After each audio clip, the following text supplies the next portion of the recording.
What I often wonder is, having passed the 200-year mark as a nation, have we peaked out in terms of freedom?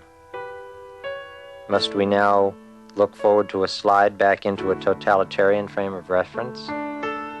Or will the momentum of those ideas carry us through to the kind of freedom that was envisioned? I think each of us right now must decide how it will be.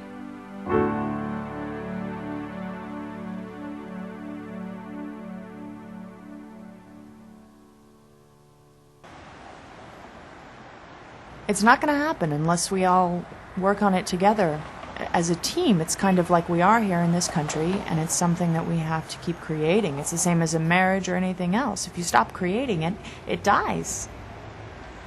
It's not something that's going to happen overnight, but I am just keeping in there, and I know we can all overcome it. You know, if everyone participates. I think you start with your home, your community, where you work. For example, this company has a lot of pride. And that pride really came about over the last few years. We had specific goals. Everyone got a chance to participate and make it happen. Somewhat the same as that we need for the country. An exact goal, and then work toward it. We're a nation of many different cultures, many different attitudes. And it's going to take a combined effort because we are in it together. Hey, we're all in this together. This is our country. Let's do it. Let's just deliver on the promise. I think as a country, if we would just deliver justice and deliver real freedom and deliver a true peace to our own people and deliver to them the potential for a good education, not just schooling, but a real education that really gives a person skills that he can use to achieve his dreams. As a country, if we would just deliver that, that would be our best foreign policy.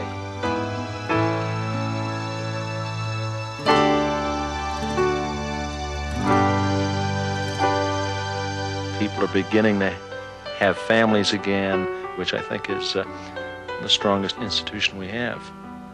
And I'm optimistic. I'm very optimistic about the future in this country.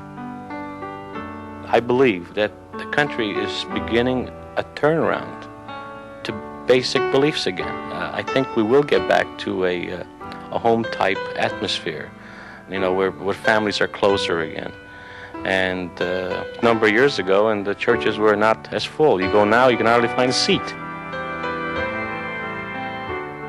When I go back home to England, they don't realize how hard Americans work.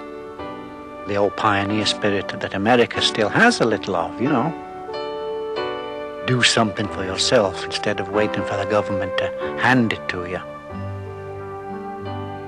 The American people are far more wonderful and far more able and optimistic and enthusiastic and capable of solving their problems than you would ever know reading any newspapers or any magazines. I think if we all just realize that and not let the grim stories in the news lead us around by the nose so much, we could get a whole lot more done.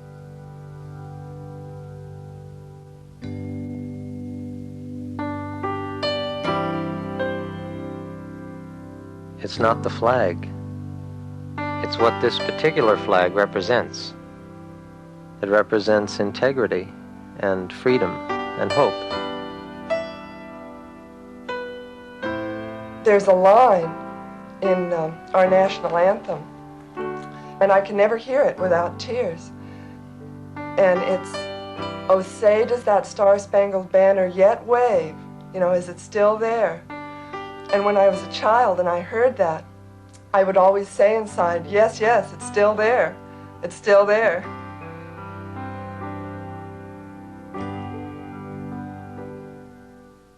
I never knew Francis Scott Key was a lawyer. I didn't know it was just on impulse that he decided to write this song.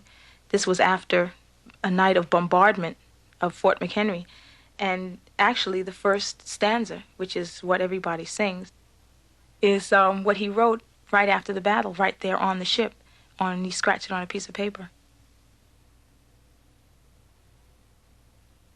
Oh, say, can you see by the dawn's early light what so proudly we hailed at the twilight's last gleaming, whose broad stripes and bright stars through the perilous fight o'er the ramparts we watched were so gallantly streaming, and the rocket's red glare, the bombs bursting in air, gave proof through the night that our flag was still there.